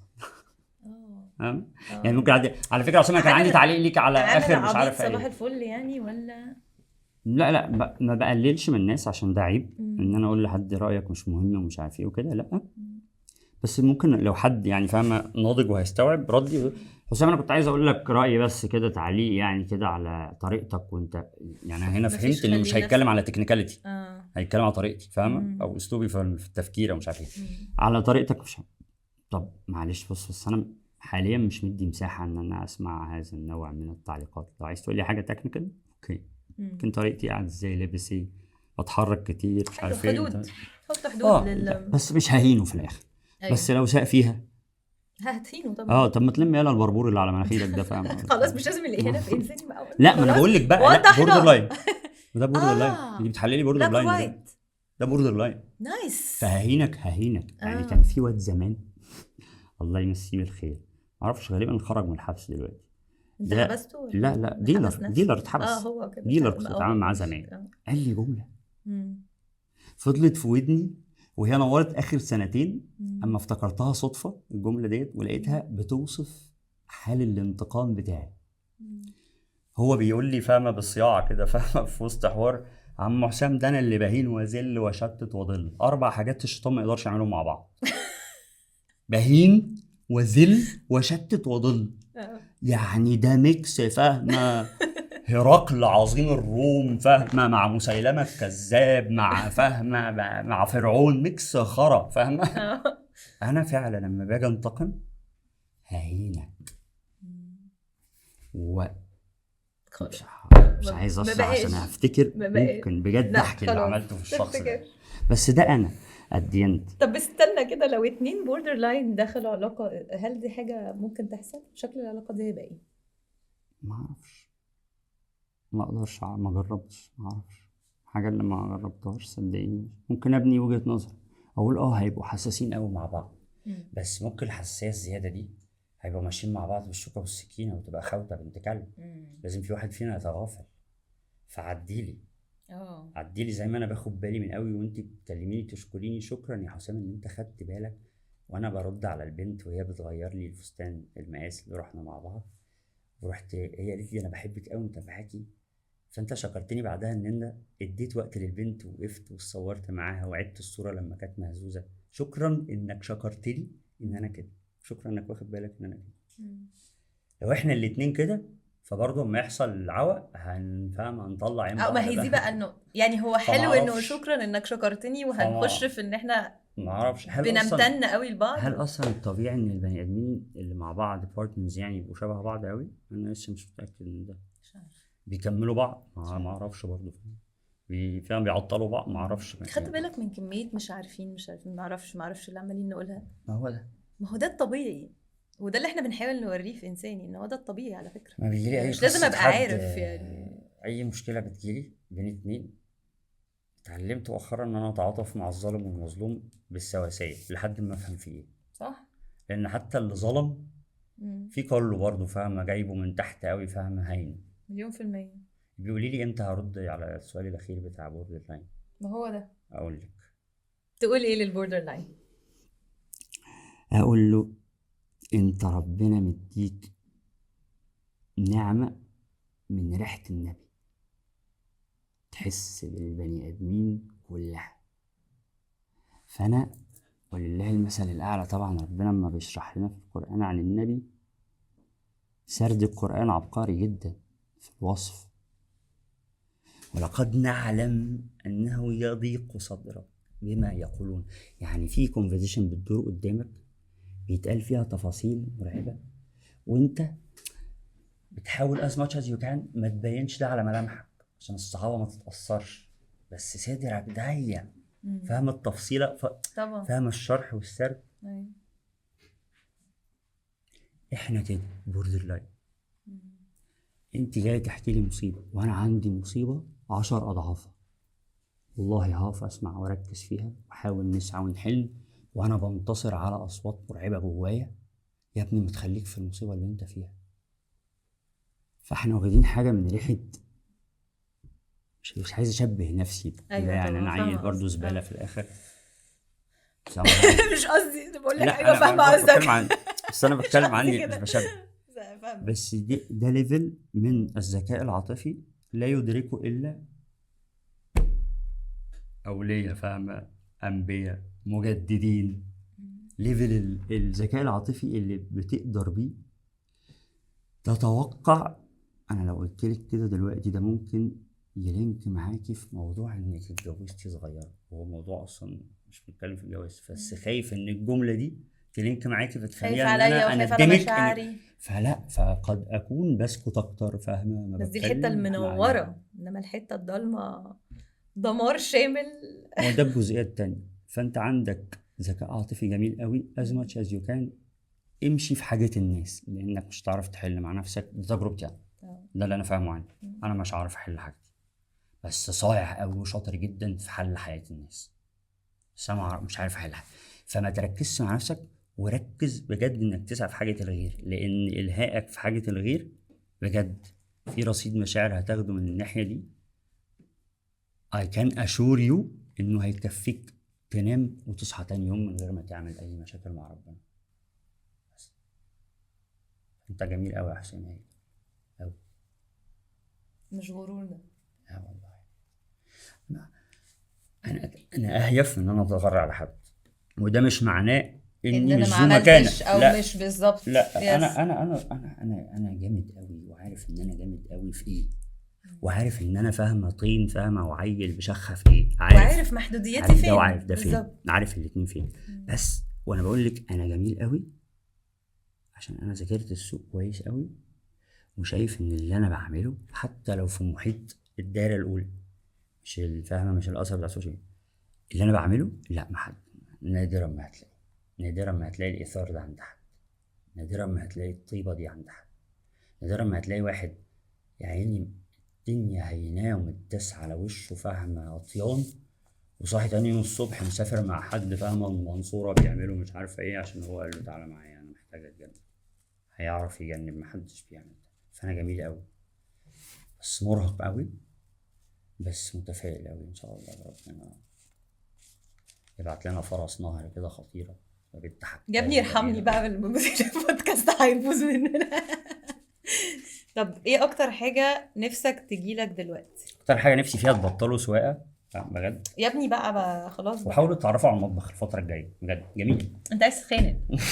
حاسك عايز تتخانق، عايز تقلب البودكاست خناقه نقلبه خناقه عادي بس نشوف انت عايز ايه. بس سلوكه كاتبه حاجات. انا بحب اتخانق معاكي لان خناقتك ممتعه، خناقتك فيها حاجات مستفزه دايما. بجد؟ طبعا. طب يلا نتخانق. عشان انت لما بتيجي تشرحي النقد بتشرحيه بفايبز انا هنتصر ان انا افهمك ان ده نقد وان دي حاجه غلط بجد. مع ان انا حسيت ان انا النهارده يعني لما بنخش في النقد باللي هو لا انا قادره اشوف الناحيه التانية بتاعته اللي هو لا ما دي شطارتك، عشان انت عندك ذكاء عاطفي فقادره دلوقتي تبقي محاوره، انت مش قاعده في خناقه دلوقتي. بجد انت دلوقتي بتحاوريني ده كمان فعايزه خناقاتنا تطلعي القديمه. فدي قصه. لا دي خناقات قديمه ما شاء الله بس انا تبارك. كان عندنا خناقات بس مش حاسه ان حلوه، احنا كنا بنتخانق. مش خناقات يعني المعنى الاصح اللي هي المبارزات الكلاميه، فاهمه؟ انت عندك فاهمه تمسك بان انا لا اتاكد ان وجهه نظري وصلت، بعد كده عن امك ما عملت بيها حاجه في الاخر، بس اتاكد ان هي وصلت. بجد فهتقعدي تعيدي الشرح باكتر من صوره لحد ما يوصلني ان ما ينفعش اظهر تاني على السوشيال ميديا بنفس القصص المؤلمه دي وارجع اعمل عليها اسقاطات السنين دي كلها. اوف وجهه نظر بلد حقيقيه، فهمت، بس ما كنتش عايز اشرح فيها قوي، رحتي عايدها لي. بجد والله. ما هو ده بيحسس الناس انك ما عندكش حاجه تقدمها، فخلقتي صراع بيني وبين نفسي جوايا، وانا ما عنديش حاجه اقدمها، ولا انا لسه مش عارف اطلع من ده، ولا هي الناس اللي بتسالني ما هعمل ايه، هي الناس اللي بتسالني في نفس الحاجات. ما حد يعني، انا ده اول اوسكار اول بودكاست حد ما يسالنيش فيه على اي حاجه فاتت، يكلمني عن انا عايش ازاي دلوقتي. ده اول مره ليا في المطلق على السوشيال ميديا اتكلم عن ان انا عايش ازاي، مش بقى اتعلمت ايه ولا فاهم ولا بطير ازاي ولا الهوا ده. فبرافو ان ده حصل. فانت عندك الحته دي بجد. النقاش انا ما الجدلي. بحسش ان انا ببقى عايزه اقنعك بالحاجه، انا ببقى فعلا genuinely عايزه. لا انت عايزه يعني تتاكدي، وانا قلت لك اهو مش عايزه تقنعيني. بس خلي بالك ده ايجو، اصل انا لو انا عايزه اتاكد ان اللي انا بقوله لك صح، او ان اللي انا بقوله لك انت قصدك انه وصل لك بس مش لازم انا زعلت ان انت ولا لا. انا زعلت ان انت فاهم كنسلت عليا مرتين. كنسلت عليك مرتين عشان والله كنت ببعت حاجه مهمه جدا، دي مهمه جدا بالنسبه لي، وظنيت انك هتاخد بالك بس لما كنسل عليك مرتين مش تزعل. فاهمه؟ انا هشرح يعني هشرح بجد، هتشرح السبب اللي خلى ده السبب اللي خلى ده يحصل. فاهمه؟ مش هسيبك مع نفسك كده في حوار بينك وبين نفسك وانا عملت ايه وانا يعني. اكتر حاجه لعنه يا لهوي دي بشوف حلوه الناس قوي دي، بتأذي بيها بعض والله انه ما العظيم. يقولوش هو عمل ايه ويختفي. يعني بعيدا عن ان السوفت وير الاساسي بتاع اللي هو الاي ار بي سيستم بتاع الستات مالك مفيش دي، فاهمه؟ بتبقى وراها مصايب سوداء. يعني احنا بنتعلم دلوقتي وانتوا نعبر عن الستات نفسنا اوسكار فيها ما شاء الله. ما اعرفش ازاي، مع ان انتوا عشان احنا عندكم بنحس. فرصه اكتر من الراجل بكتير. ممكن اشرح لك حاجه اتفضل. مهمه قوي في الموضوع ده عشان انت قلتها، ان انت شفت لما انت قلت انا عندي احساس، عارف السنس ده اللي احنا بندور عليه. فلما بتسأل مالك بتقول مفيش، هي بتبقى متخيله ان السنس ده اشتغل بتاع انه ما انا لما قلت لها كذا اكيد اتضايقت عشان 1 2 3. لا الراجل اهيف من ده. ما انا فاهمه استراكشر مخ فاحنا كده الراجل ندور أهيف على من ده. الرجاله بوردر لاين ولا نعمل ايه؟ لا عشان يبقوا فاهمين ما وراء اللي بيجي. مع بوردر لاين قد ما هو انا ادعي قد يكون زوج عظيم مخلص لان جميل، هو كده هيبقى فاهم بيوند، وهيبقى اب خطير بوردر لاين. بس اذا رجل مسؤول عن عيشه كامله، لا ده بقى اسرع واحد بيتوتر، واسرع واحد بيخاف، واسرع واحد ممكن يعطل قوي عشان خايف ما يوصلش للنتيجه اللي لازم يوصل لها. طب يا عم اعمل، وحتى لو وصلت للنص دول اهلك هيقبلوك، ده مراتك وابنك عادي. لا يوصل ليها كلها، يقعد منكد عليهم في البيت. فممكن ابقى في الاتنين بعد كده فاشل. وعلى فكره انا ساعات بقعد ارد على نفسي بقول قد يكون ربنا قدر عليا ان انا ما افتحش بيت، لاني فاهم بيت كويس قوي وفاهم ملامحه الجميله وقادر هايلايت على ملامحه السلبيه من اللي حواليا، الناس، ولكن غير قادر على ادارته. ما عنديش المهاره دي، فاهمه؟ وربنا شايف لا انت لو عملت بيت هتدمر الدنيا، ومش لا هتعمر اسره ولا هتلقي للناس حاجه، فخليك لوحدك. فقد يكون ده قدري. فانا حتى فاهم الصوره دي، بس بقول لك اكتر حاجه مؤذيه بجد ان انا ما اعرفكيش في ايه، ان احنا نبقى زعلانين مع بعض وخلاص عدى الموضوع وانت لسه وشك مقير. طب مقير من ايه؟ قولي لي انه مقير برضه عشان انا لسه بستراجل مع، مش مقير عشان بعاقبك، مش مقير عشان لا افكرك ان ال3 4 ايام دول ما تنساهمش فانا زي معاك. فماشي، حتى ده لو ميكانيزم قولي لي ابقى عارف ان انت بتعيشيني انا كده الموضوع ده عشان ما نعملوش تاني. فاش قشطه، فبتربينا. لكن ما بقاش فاهم في ايه، ما بقاش فاهم سيبك لدماغك. هو ابوك هيكلمني امتى بقى عشان اقعد معاه ومش عارف ايه، ما لسه اصل بابا مشغول. it doesn't make any sense. يعني ايه مشغول؟ بنته هتتخطب هتتجوز تفتح بيت، يعني ايه مشغول؟ فده رد يخليني اشغل دماغي. ولما تردي اكتر من مره بنفس الصيغه، يعني بابا مشغول، بابا سافر وجاي، بابا اصله فاهمه رايح فاهمه يزرع نخله في الاردن وجاي، بابا عارفه اللي هو بابا برضو ده ما يعرفش يعني ايه عامل الامم المتحده بابا. فده معناه ايه عندي؟ ان لا في حاجه ابعد من ده. ان ابوكي مثلا شافني ده سالوا عليا ولقوني مش تمام. في ناس ما بتحبش تقول. لا ما ينفعش بقى، لانك بتسيبني لنفسي، وانا لما بقعد مع نفسي خطر، بشيل مسؤوليه اعصار تسونامي. ايوه. والله بجد. ف فوالنبي يقولوا يا جماعه. طب ايه اكتر حاجة انسانية ممكن نعملها مع بعض؟ ان احنا نقول الله اعلم طول الوقت. فحد جه برشم عليا كده فجاه، حد كان حلو طول عمره مره واحده اتغير. معلش يعني ايه حد جه برشم على دي؟ بس عشان انا مش فاهمه. ماشي، عشان انت برضو ايه من المدارس الانترناشونال دي. برضه تذكري ان انا دبلوم صنايع. بس مش ممكن في فرق قرر. بين طب دبلوم متنمر صنايع متنمر متنمر بجد بقى. بس ده تنمر تحسدوا عليه. الله انا يكرمك. بجد بحترم العلم جدا، بحترم الاهالي اللي صرفت على عيال تعليم، على تعليم عيالها. انا مش فاهمه انت كمان ايه. بحترم العلم عموما. انا بقول لك انا عموما بحترم اللي أيوة. متعلمين كويس يعني. انت شايف ان انا متعلمه كويس؟ بصراحه. الله يكرمك. وعندك، لا وعندك الشخصيه بتاعت المتعلم الصح الجيد، صبوره. انا خلقي ضيق، انا عايز اجيب المعلومه فاهمه وهجيب السورس بتاعتها كلها، بس ممكن اتاخر ان انا لينك بقى كل المعلومات اللي جبتها دي عشان اطلع كونكلوجن. انت اسرع مني في ده ما شاء الله. شكرا. ان حد يجي فجاه يتغير وكان حلو طول عمره معايا، مره واحده اتبدل بقى مثلا بخيل. ايه ده؟ مش واخد عليه ان احنا في مكان كده ويقعد اسم الشيك مش عارف، بعيدا ان ده بقى عرف في جين زي وفاكرين ان ده حاجه حلوه. ده ستايل انجليزي ده. ستايل انجلش مين يا ابن يا ربيع؟ يلا ده انت ابوك يلا فاهم من مش عارف ايه، مهما كان ايه ابوك منين برضه في الاخر. صح. من قلب كلتشر ما بتعرفش الكلام ده صح. ضد الكلتشر بتاعتنا. صح. ولو ان في عيال بيكسا وبيكحه برضه اللي دايما ناسيه المحفظه في العربيه دي، عارفاها؟ معلش المحفظه في العربيه، معلش المحفظه بتتغسل في بنطلون في دراي كلين في نيو جيزه. اما دايما عنده مشكله مع الحاجات اللي، طب يا ابني في ابل باي دلوقتي، ما هو انا البنك بتاعي الوحيد في كل البنوك اللي لسه ما دخلش على ابل باي. فاهم؟ مثلا دايما بعيدا عن العيال دي. فحد كان كويس وفجاه اتغير. بس بحسه ده عيل قوي يعني، لو كان كويس فجأة اتغير ده غريب جدا بالنسبة لي. اللي هو لا ليه يعني انت واحد مش عارف نفسك يعني. وعلى فكرة هو اللي بدعي يعني، انا كحسام كل اللي بقوله لك ده انا بتعرف عليا، وقلت لك في الاول ايه، وارد جدا ان السنة الجاية واحد تاني خالص. صح. خالص. زي ما من اسبوع بالظبط عشان اكونت انا شغال معاه غير محترمين وغير امينين في التسليمات اللي بيننا وبين بعض، وسلمت لحد 75% اوف يعني البروجكت بتاعهم، وما حصلش من فلوسي الا 25%. ما خدتش الشغل جديد والاكونت ده مش هكمل شغله، وقاعد مسحول في 3 عربيات بتوع صحابي، فاهمه بقى؟ قاعد اغسلهم وانضفهم والمعهم وتفاصيل ومش عارف ايه. فانا اتبدلت فجاه. بالنسبه لي قد اكون شخص مش مسؤول. لا صح. انا تروماتايزد من الحته دي. اسالي عنها بقى. ففلسفه الله اعلم مع اي حد بيتغير، لو عند البني ادمين عارفه ايه ابسط حاجه هتدخلها عليكي؟ هتعرفي تسامحي. فتروحي والله العظيم ساعات اروح حد عامل معايا حاجه زباله. هو ليه زباله، بيعمل كده الله اعلم. ساعات حد بعمل معايا حاجه زباله واروح اطبطب على نفسي بايه؟ يا عم الله اعلم في ايه، الله اعلم حاصل معاه ايه، الله اعلم الله اعلم بيمر بايه، عايش ايه. ما تعرفش. ازاي فرمل دماغي من انها تروح للسيناريوهات اللي بتقول قد ايه ده بني ادم مش كويس. انت عارفه القصه اللي انا حكيتها كتير، ان انا عايش في مخزن بتاعي ده. انا لسه مكتشف من كام شهر انا ما اقدرش اجيب بيت.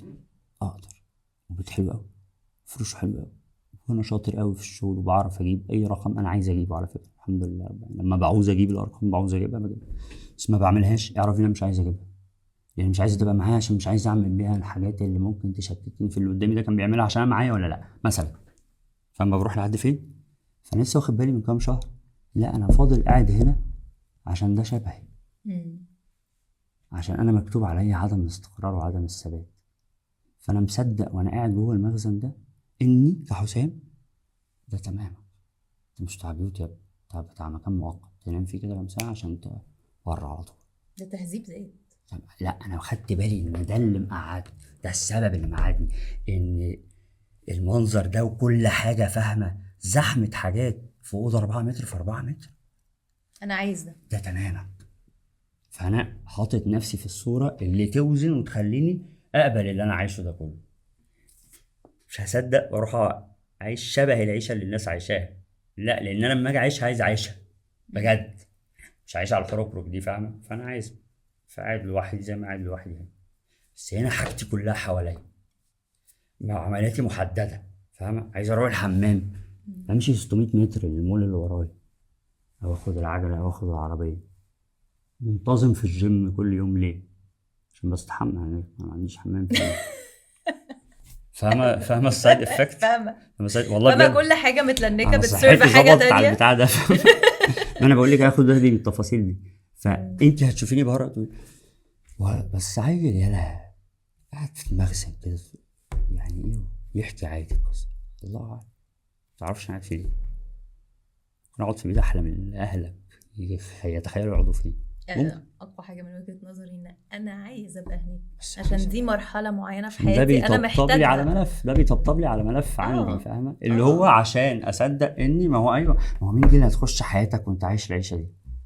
فانا عندي مبرر اني ابقى مش في عين اي واحده مناسب، ان حياته هو لوحده غير مستقره. فانا عايز الحجه دي تفضل معايا شويه حلوين، عشان ما اخشش فاهمه في علاقه فاهمه واتصدق، عشان انا عايز ومصمم الاقي واحده تشيلني بعبلي كده زي ما أنا. اللي كان بطل ده وقع ولسه واقع بمزاجه، مش واقع عشان هو واقع. صح. فهو ده انا هخش معاه واقبله على ده، اللي هتقبلني على ده هطير معاه. فعشان انا عندي حساسيه من النوع اللي بيشوف انا معايا ايه فيبقى معايا في الاكسبيرينسز بتاعت العلاقات اللي فاتت، فبقى عندي تروما موصله لي مرحله ان انا لا، طب انا هفضل هو على كده. الهيئه بتاعت دي لحد اللي تيجي تقبل ده وهنكمل. عايز الناس تفتكرك فالله بايه؟ اعلم. I love it. الله اعلم. عايز الناس تفتكرك بايه يا حسين؟ كان طبعه قاسي لكنه برضه كان جدع. شيرين والله العظيم جوه الحاجات الحلوه 100 مليون وجع، والله العظيم. كان طبعه قاسي، حسام كان قاسي على نفسه فاهمه، وقاسي على طموحه، وقاسي فاهمه على مستقبله، بس برضه كان جدع وعمره ما قصر مع حد والله. حتى وانا وقسما بالله بقول لك وانا بالماينس الحمد لله رب العالمين بقدر ادي. عايز الناس تفتكر ان انا واد جدع. شكرا بجد، شكرا انك كنت معانا النهارده في انسان. والله انت اللي شكرا. ثانك يو والله، وشكرا يعني على احنا ما تحضيرك لحقناش الجميل. طبعا نعمل اللي نسجل نصور تاني ان شاء الله. بجد شكرا وشابوه. جزء تاني. شابوه للاسم بجد. بجد اه هايدي. ايوه هايدي اللي طلعت بالاسم. شافوه، عشان الرمم اللي في الشارع دي محتاجة تسمع للإنسان الفترة الجاية. صح والله بجد الناس نسيت. عارفة سبحان الله القرآن كنت عامل بحث أنا وشريف علي على كلمة إنسان، مفيش مرة واحدة اتذكر فيها الإنسان إلا وراها صفة علة، وكان الإنسان أكثر شيء جدلا. السوفت وير بتاعه بيجادل وخلاص في المطلق في أي حاجة، فاهم؟ هلوعا بيخاف بسرعة، جزوعا بيقاير فاهمة كده على الحلو والوحش، هلوعا بيسيكب وبيأفور ودراما كوين لما بيحصل حاجة وحشة مع إن في الآخر بكرة مش بإيده. فكل أوصاف الإنسان اللي في القرآن كلها أوصاف صعبة، فإن يجي كبودكاست يبتدي يتكلم يرد بقى على الأوصاف دي ويهايلايت إن بلاش تبقوا كده يا جماعة، بلاش تبقوا بتحين، بلاش تبقوا لا تزوج، بلاش تخافوا قوي من بكرة، بلاش تصدقوا قوي إن اللي معاكم النهاردة ده هيفضل. البالانس ده فبرافو شابوه. شكرا حسين وثانك يو، يعني ان انت جيت النهارده، مبسوطين انك كنت معانا.